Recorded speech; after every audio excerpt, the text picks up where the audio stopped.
मृतदेह को असम्मान 3 दिन हेब पड़ी रही मृतदेह होई पारुनी शव सत्कार वृद्धांक मृतदेह को जगी रही बहु।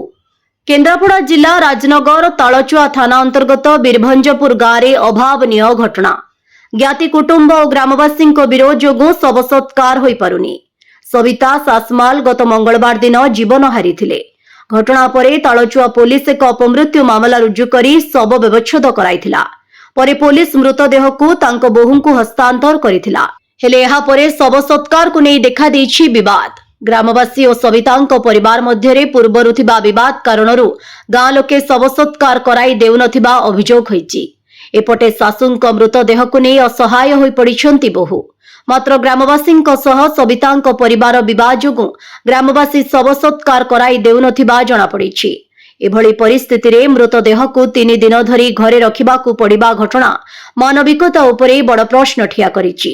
एबे प्रश्न उठुछि पारिवारिक किंबा ग्राम्य विवाद जोगु कोन जणे मृत व्यक्ति को शेष सम्मान रु वंचित कराजिबो। घटना रे प्रशासन हस्तक्षेप करी तुरंत मृतदेहर सत्कार व्यवस्था करबा सह विवाद रो समाधान करबा नै दाबी उठिछि।